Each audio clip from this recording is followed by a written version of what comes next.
focused to West Africa, where Russia continues to deepen its ties and expand its influence in the region.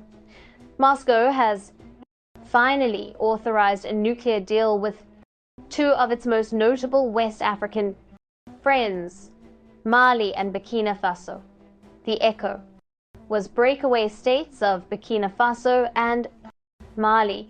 Burkina Faso just signed a nuclear deal with Russia, a quiet move that could shake the whole of West Africa.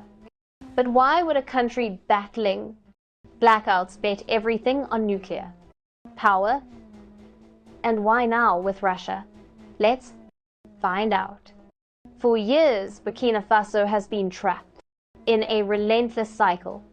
Generate a little power, lose even more to population. Growth, scramble for aid, repeat. Despite being rich in sun, gold, and resolve, the country remains one of the most energy-deprived nations on Earth. Over 60% of its population lives without access to electricity, and those who do often suffer through rolling blackouts, flickering bulbs, and an economy unable to function beyond daylight hours. But this isn't just an energy crisis, it's a development crisis, a healthcare crisis, an education crisis, and most importantly, a sovereignty crisis. Without reliable power, no nation can build, factories stall, hospitals shut down early, and schools struggle to function without digital tools. And Burkina Faso knows it. The country isn't simply looking for electricity. It's looking for control. Control over its infrastructure, its economy, and its future. But let's be clear. Burkina Faso didn't suddenly wake up and decide nuclear power was trendy. This wasn't a flashy choice. It was a desperate but calculated decision. Solar power had promise, but panels can only do so much. When storage tech is expensive and the grid is weak, hydropower is fragile in the face of climate change, and fossil fuels too costly to import, too unstable to rely on. Every route was explored. Every solution ran into a wall. That wall is what led them to consider the unthinkable, splitting atoms. For a country like Burkina Faso, nuclear power used to be a foreign luxury, something reserved for the global elite, Russia, the US, China, France. But over the last 2 decades, the nuclear playbook has changed. Modular reactors simplified. Designs and international partnerships have opened the door to nations once considered too unstable, too poor, or too inexperienced to even think about atomic energy. And now that door is wide open in Ouagadougou. But even with technology more accessible, nuclear remains a high-stakes game. You don't just flip a switch and light up cities. You need fuel security, waste management, radiation protection, emergency planning, and most of all, public trust. That's why this isn't just a decision for Burkina Faso's Ministry of Energy. It's a national transformation, one that touches every part of society, from universities and training centers to rural radio stations. Tasked with explaining nuclear safety to villagers, the bet is bold. Nuclear power isn't cheap or fast. It takes time, expertise, and enormous upfront investment. But Burkina Faso is playing of the long game. It knows that once the infrastructure is in place, nuclear energy can provide stable, uninterrupted energy. Power for decades. No sunlight required, no rivers needed, just raw baseload.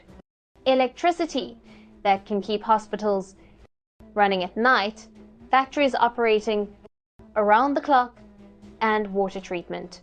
Plants purifying life itself. And let's not ignore the symbolism. For a nation, often portrayed as fragile, volatile, and dependent on others, this deal screams the opposite. It's a declaration. We will no longer wait for handouts. We will build our future, even if it means splitting atoms to do it. But nuclear isn't just about power. It's also about prestige. In a region dominated by narratives of instability, Burkina Faso is now the first in its immediate neighborhood to take this leap. It's no longer content with being seen as a passive observer in Africa's development story. With this move, it's positioning itself as a technological leader, a pioneer among former colonies, breaking new ground. Of course, with every bet comes risk, questions loom about safety, political stability, and whether the infrastructure needed to support such a system can truly be built. But perhaps the bigger risk is doing nothing, staying trapped in the energy poverty that has defined Burkina Faso's post-independence struggle. And so the country has made its choice. It will not remain in the shadows of global development. It has chosen a dangerous path, but one lined with immense potential. And to walk that path, it needed a partner not just willing to help, but willing to bet with them. That brings us to the next chapter. Why? Russia? Why would a nuclear superpower be interested in helping a small, struggling African nation leap into the atomic age? Burkina Faso's decision to go nuclear was bold, but what's equally telling is who said yes. Russia didn't just agree to build reactors. It offered fuel supply, waste handling, personnel, training, legal framework design, and even public education programs. That's not a business contract. It's a strategic partnership. And in today's geopolitical chessboard, Russia doesn't play unless there's more than just money at stake. So why would a global nuclear powerhouse like Russia invest so deeply in a country with no nuclear background, no prior infrastructure, and limited financial firepower? For Moscow, this isn't just about Burkina Faso. It's about Africa and the vacuum the West left behind. Let's pause for a second to say big thank you to the Black culture, diary community, where Black voices, stories, and legacies are preserved and amplified. By becoming a member, you're not just supporting the channel, you're becoming part of a powerful cultural movement. Let's continue. After decades of dominance by France, the European Union and US soft power projects, a new era is taking shape in West Africa. A wave of post-colonial realignment is sweeping through the region, and Burkina Faso is one of its front runners. In less than 3 years, the country expelled French troops, pulled out of the G5 Sahel alliance, and deepened security cooperation with Russia, all while expressing a clear appetite for self-reliance over Western dependency. Russia saw the opportunity early. It wasn't just military assistance. The Burkina Faso were after. It was technological leverage, economic development, and the kind of national dignity that only full-scale infrastructure programs can deliver. So, while Western governments remain tangled in red tape, lectures, and conditional aid, Moscow offered something different. Tools, not terms. The nuclear deal wasn't born overnight. Over 2023 and 2024, Russia laid the groundwork. Carefully, it sent advisors, it welcomed delegations, it conducted feasibility studies, structured training modules, and created the narrative that nuclear power was not only possible, but essential. By the time the ink dried in St. Petersburg in 2025, the handshake was just a formality. Russia had already embedded itself into the vision, but make no mistake, Russia's motivations are far from charitable.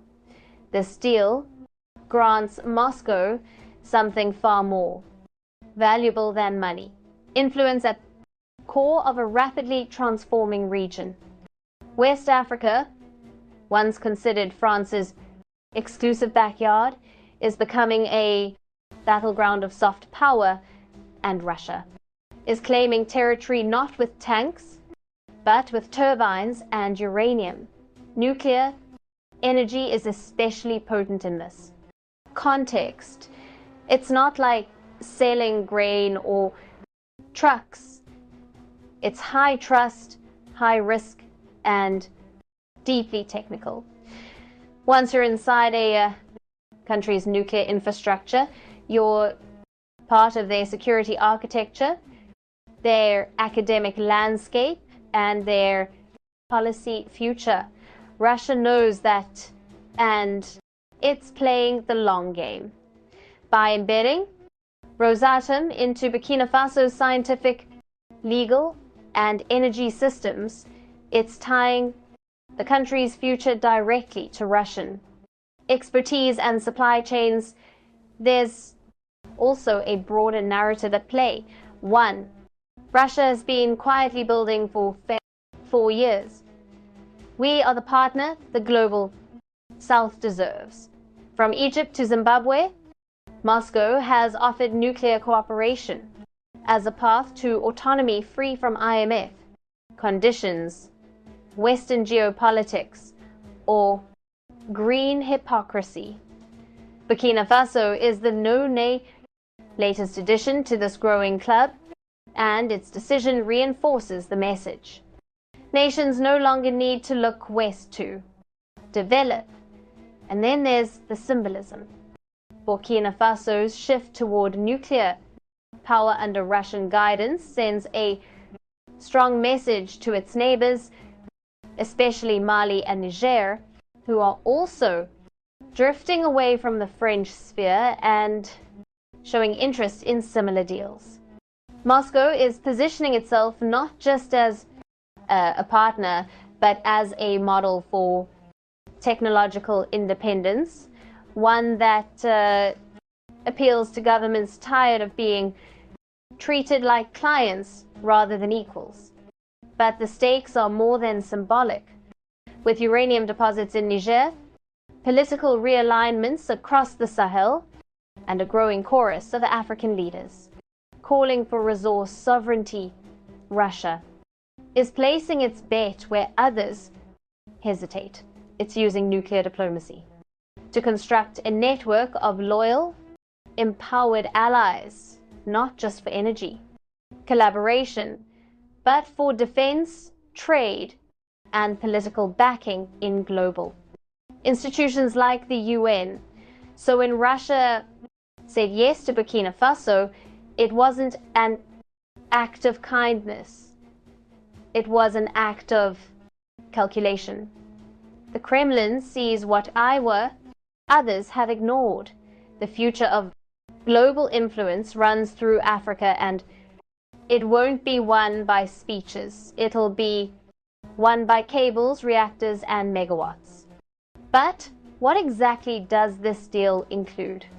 How deep is the cooperation? How far is Russia willing to go? Forget the vague press release language about cooperation.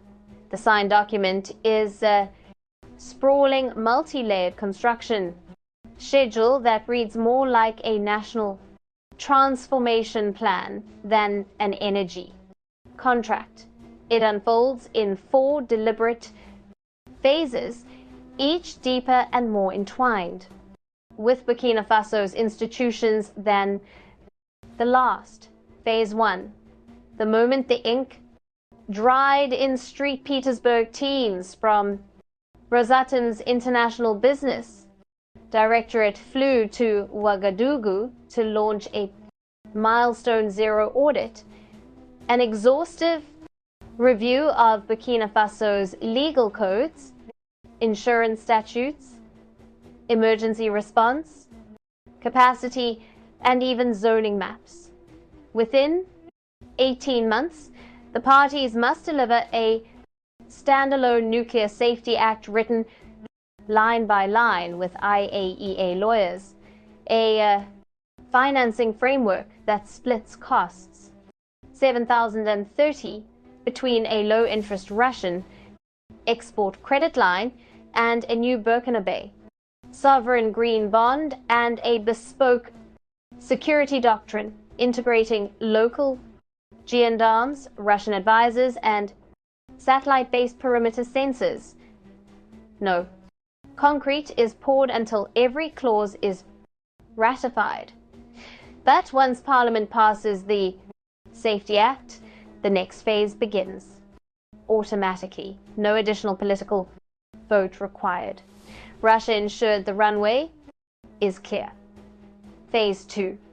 Rather than jump straight to a gigawatt-scale plant, Rosatom will erect a 50-megawatt research reactor on a plateau 40 kilometers outside Ouagadougou.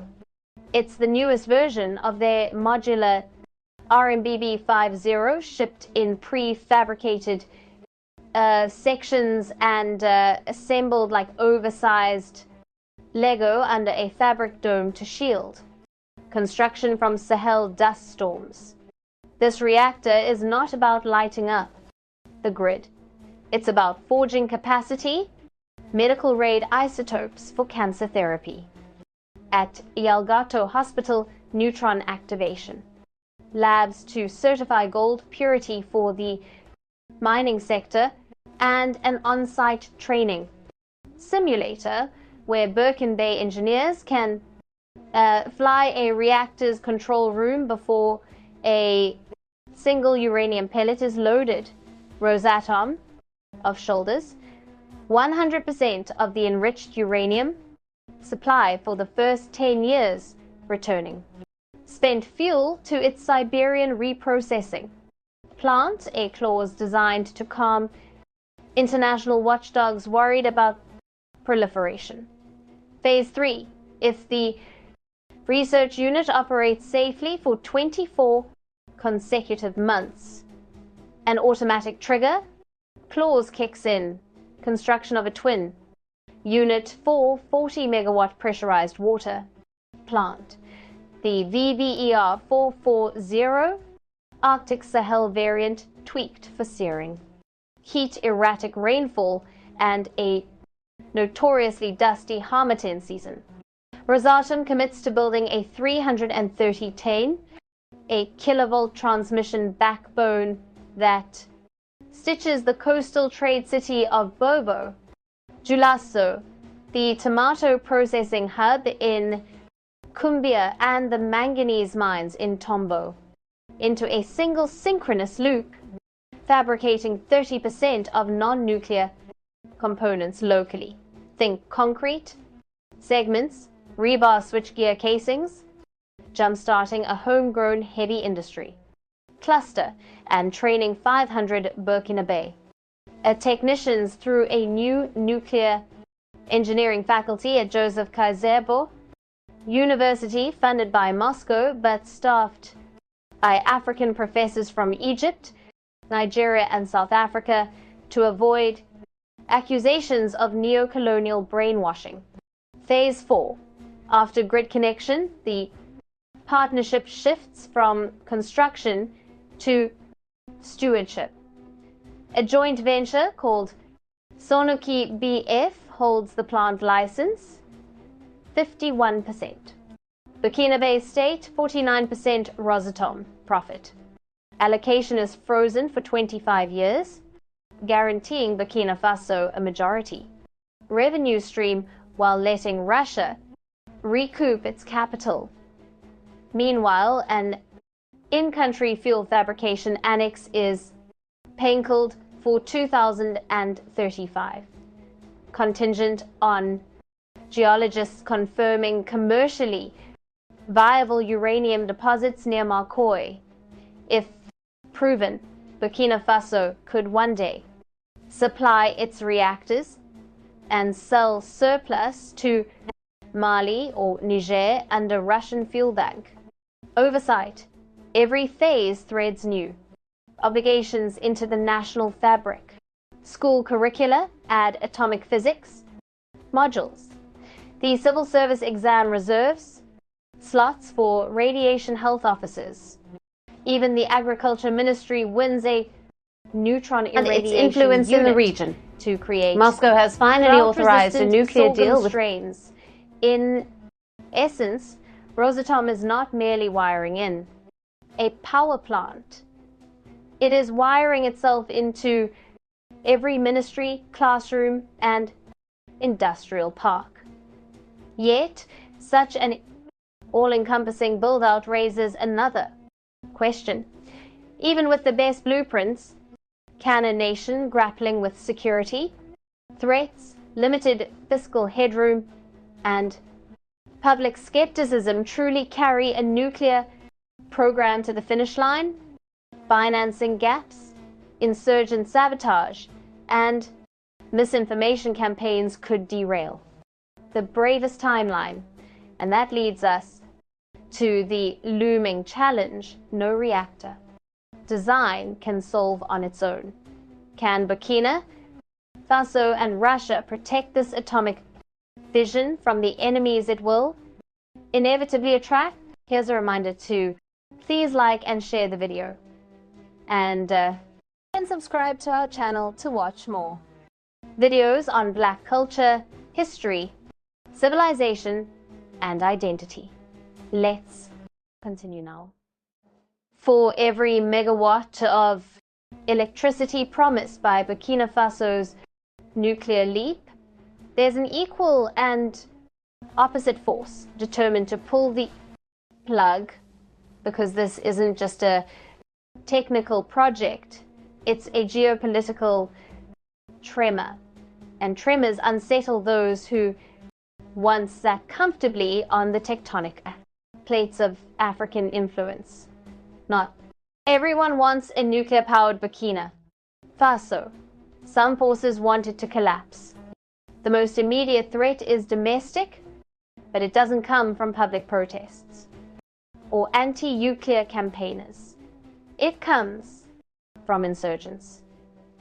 The northern and eastern regions of Burkina Faso remain active conflict zones where insurgent factions aligned with Al-Qaeda and ISIS exploit porous borders, weak state presence, and community grievances. These groups thrive on chaos, and nothing represents order, ambition, and state building quite like a nuclear reactor complex. The symbolism alone makes it a target. Russian security advisors know this.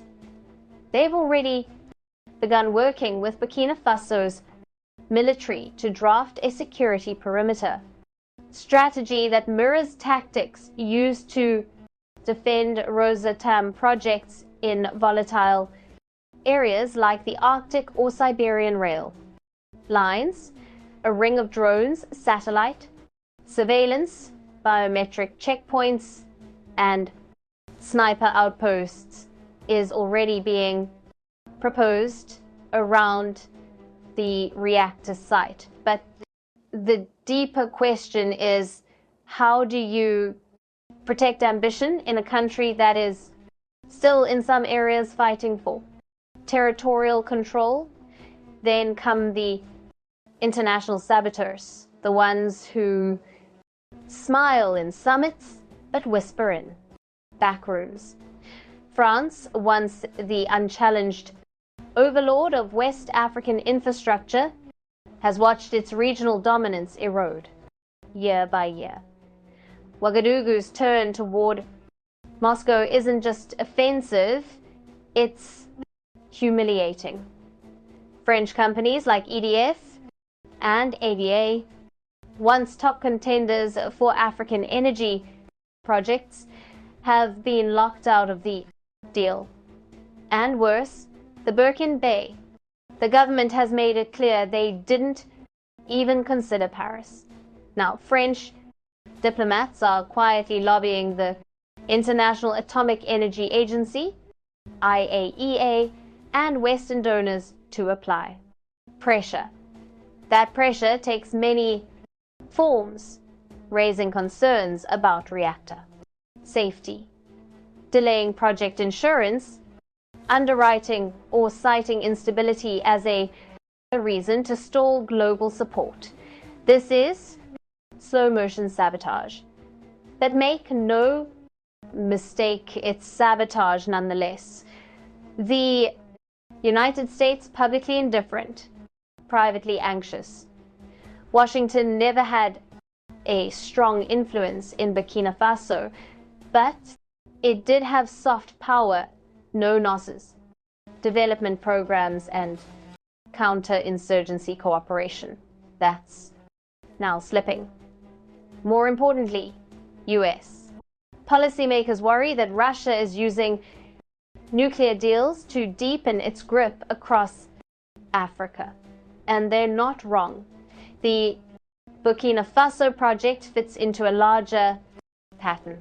Russia offers infrastructure, gets loyalty, builds long-term influence, all without deploying a single soldier. Western think tanks are already publishing op-eds cloaked in concern. Is Burkina Faso ready for nuclear energy? Could insurgency derail West Africa's atomic future? These are not neutral questions. They are rhetorical bombs designed to cast doubt, stir fear, and delay implementation. But it's not just the West that's uneasy. There are African power players watching, with unease too. Nigeria, for instance, has long seen itself as the continent's default energy giant. But despite decades of oil wealth, it has yet to fully realize its nuclear ambitions. If Burkina Faso, a landlocked low-income country under security strain, manages to leapfrog ahead with Russian backing, it could embarrass Nigeria's elite, disrupt regional energy politics, and reset perceptions about who leads Africa's development. Even within Burkina Faso, there are factions quietly resisting the project, not out of ideology, but because of what it threatens.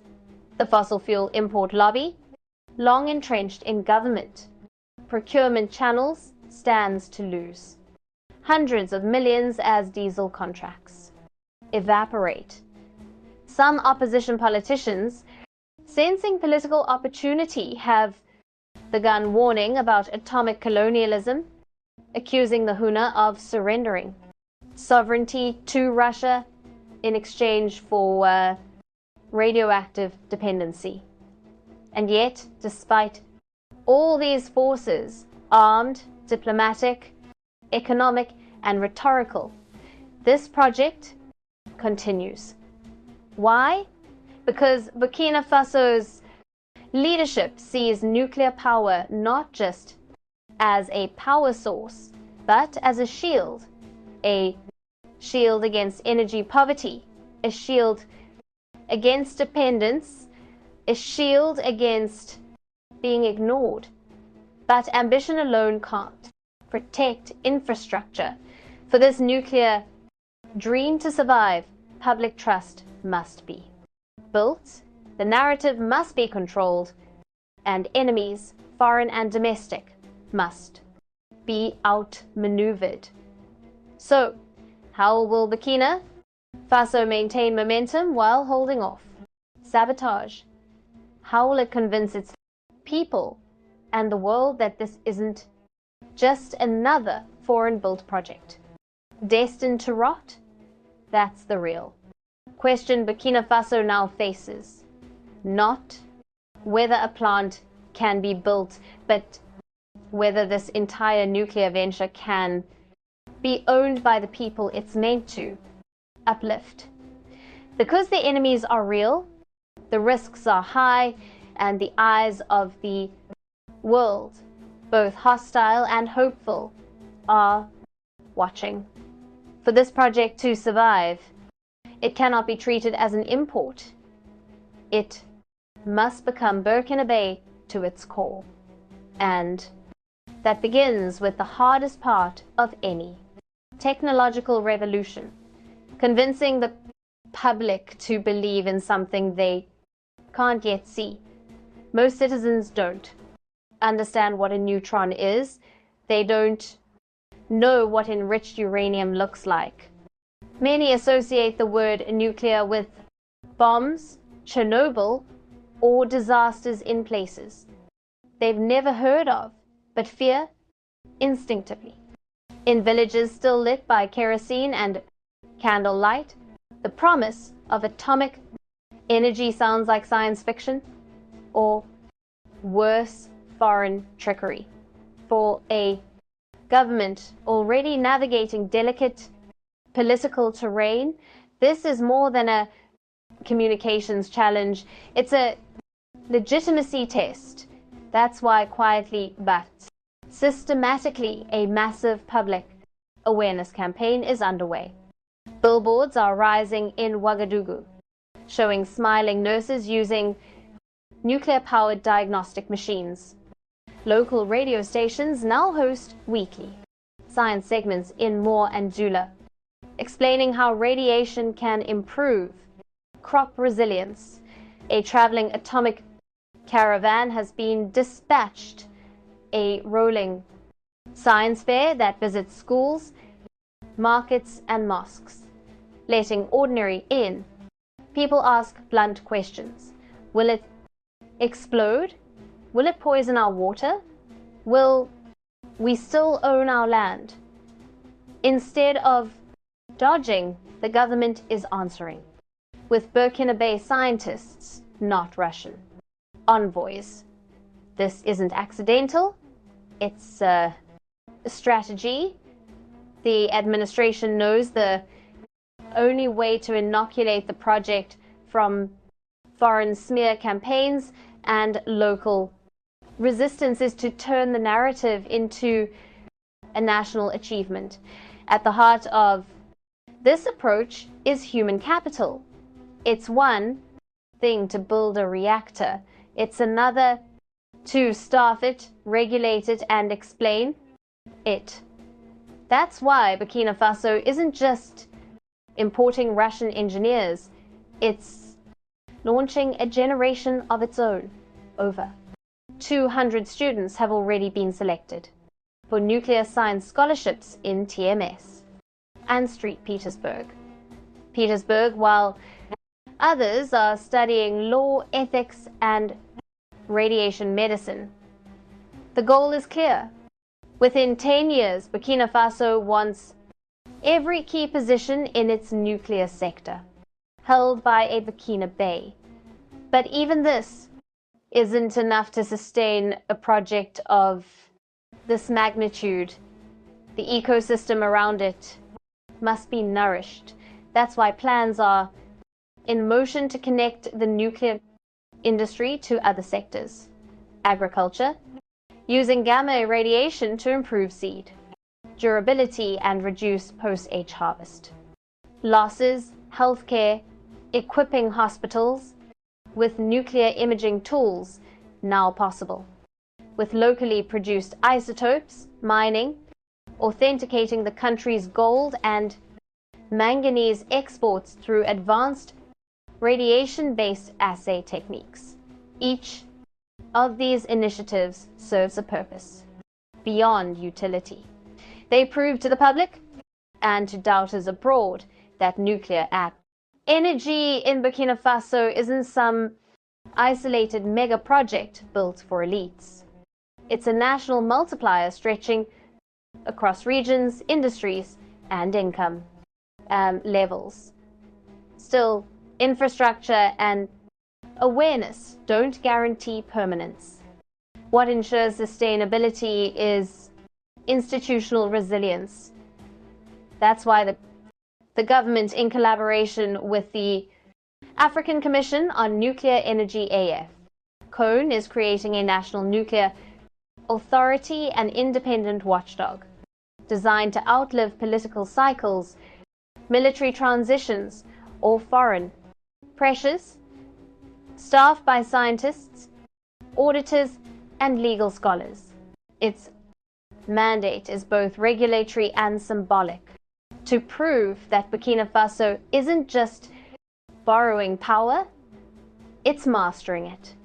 This ultimately is the test, because if Burkina Faso succeeds, it won't just light up its cities, it will light a path for others, Mali, Guinea, Togo, showing that nuclear power is not the preserve of wealthy nations, but the weapon of choice for those bold enough to wrestle back their destiny. It will show that a landlocked resourcerin country written off for decades can split the atom not in war but in peace, in hope and defiance of every story told about what Africa is allowed to become. And that might be the most powerful energy of all.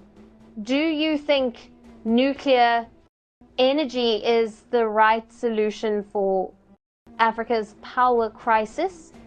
Would you trust a nuclear plant built in your country? Tell us know in the comment section. Is Russia becoming the new superpower in SPAM, Africa? Do you want to watch more videos like this one? If so, subscribe to our channel and press the bell icon next to it. We have decided to bring videos on something nobody talks about: the Black culture, civilization, history, and evidence about how glorious Blacks have been. Thanks for watching, and until the next video, stay tuned.